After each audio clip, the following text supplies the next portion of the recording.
प्यारे बच्चों, आज हमने पाठ जादूगर का जादू पढ़ा। अब हम इस पाठ पर आधारित अभ्यास कार्य करेंगे। तो सबसे पहला शीर्षक पढ़ेंगे, मौखिक उत्तर दीजिए। मतलब कि आपको इन प्रश्नों के उत्तर बोलकर देने हैं।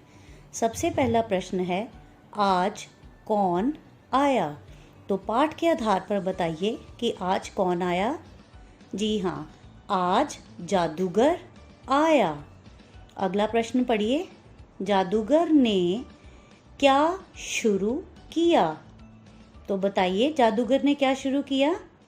जादूगर ने जादू शुरू किया। अगला प्रश्न पढ़ेंगे, फूलदान से क्या निकलकर उड़ा? तो ज़रा सोचिए, आपने पाठ में देखा कि फूलदान में से क्या निकलकर उड़ा? जी हाँ, फूलदान से एक कबूतर निकलकर उड़ा। अगला प्रश्न है, पीले रुमाल से कौन कूदा? जैसा कि आपने पाठ में देखा, पीले रुमाल से कौन कूदा? सोचिए और बताइए। जी हाँ, पीले रुमाल से एक चूहा कूदा। अगला प्रश्न है, जादूगर ने क्या बोलकर जादू दिखाया? जैसा कि आपने पाठ में बार बार पढ़ा कि जादूगर ने आबरा का डाबरा बोलकर जादू दिखाया। तो चलिए अगला शीर्षक पढ़िए, भाग 2। पाठ के आधार पर सही शब्द चुनकर वाक्य पूरे कीजिए। यहाँ पर आपको कुछ वाक्य दिए गए हैं जो कि पूरे नहीं हैं और उनके सामने आपको 2 शब्द दिए गए हैं। आपको उन दोनों शब्दों में से सही शब्द को चुनकर इस वाक्य को पूरा करना है। तो सबसे पहला वाक्य है, वह लाल डैश पहनकर आया।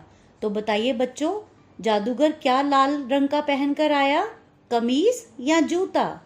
सही उत्तर है जूता। तो अब हम यहाँ पर लिखेंगे जूता, जूता। वह लाल जूता पहनकर आया। अगला वाक्य है, डैश निकलकर उड़ा। तो बताइए, फूलदान में से क्या निकलकर उड़ा? कबूतर या चूहा?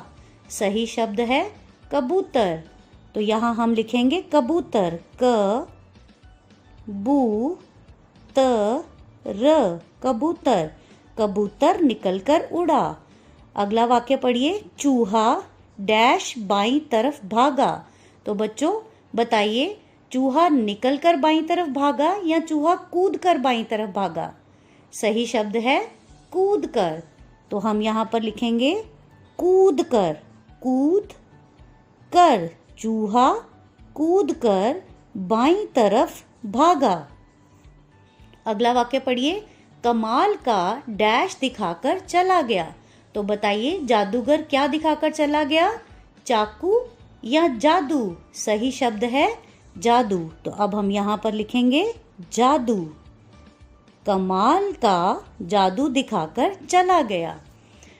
भाग 3 में दिया गया शीर्षक पढ़ेंगे, पाठ में आए ऊ मात्रा के शब्दों पर घेरा लगाइए। तो बच्चों, आपको यहाँ पर कुछ शब्द दिए गए हैं जिनमें उ और ऊ मात्रा का प्रयोग किया गया है। आपको इन शब्दों में से उन शब्दों पर घेरा लगाना है जिनमें ऊ मात्रा का प्रयोग है। तो सबसे पहला शब्द है रुमाल, रुमाल। ये उ मात्रा का शब्द है, ना कि ऊ मात्रा का। तो इसलिए हम इस शब्द को गोला या घेरा नहीं लगाएंगे। अगला शब्द है कबूतर। जी हाँ, ये ऊ मात्रा शब्द है, इसलिए हम इस शब्द पर घेरा लगाएंगे। अगला शब्द है जादूगर। जादूगर भी ऊ मात्रा का शब्द है, इसलिए हम इस पर भी घेरा लगाएंगे।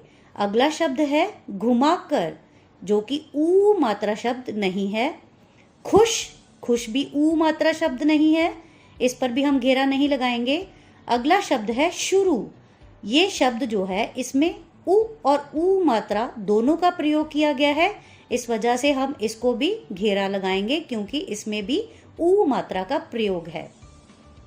अगला भाग पढ़ेंगे, अगर आप एक दिन के लिए जादूगर बन जाएं तो बताइए आबरा का डाबरा कहकर आप किस किस चीज़ को बदल देंगे। तो बच्चों इसको आप अपने माता पिता के साथ चर्चा करेंगे। जैसे कि आप लिख सकते हैं कि अगर आप एक दिन के लिए जादूगर बन जाएं तो आप आबरा का डाबरा कहकर अपनी पुरानी साइकिल को नई साइकिल में बदल देंगे। आप अपने कमरे में जितने भी पुराने खिलौने हैं उनको नए खिलौनों में बदल देंगे। या फिर आप ये भी सोच सकते हैं कि अगर आपको एक दिन के लिए जादूगर बनने का मौका मिले तो आप आबरा का डाबरा कहकर दुनिया में जितने भी गरीब लोग हैं उनकी गरीबी को दूर कर देंगे। तो बच्चों, इस प्रकार से आपके मन में जो भी विचार आए उसकी चर्चा आप अपने माता पिता के साथ कर सकते हैं। आगे कुछ ऊ मात्रा के नए शब्द हैं जिन्हें हम पढ़ेंगे। सबसे पहला शब्द है जादूगर, जादूगर, डमरू, तूफान। बच्चों, यहाँ पर आप देख रहे हैं कि व्यंजन फ के नीचे एक बिंदी दी गई है। जब व्यंजन फ के नीचे बिंदी आ जाती है तो उसका उच्चारण फ बन जाता है और हम उसे तूफान बोलते हैं, जैसा कि मैंने आपको पहले भी इस पाठ में बताया है। कबूतर, खजूर, शहतूत। शहतूत और खजूर एक तरह के, शहतूत एक फल होता है और खजूर एक ड्राई फ्रूट होता है। जूता, फूलदान, पूजा, रूखा, रूठा, रूप, शुरू। तो बच्चों, इस प्रकार से आप इस अभ्यास कार्य को अच्छे से करेंगे और अच्छे से समझेंगे। धन्यवाद प्यारे बच्चों।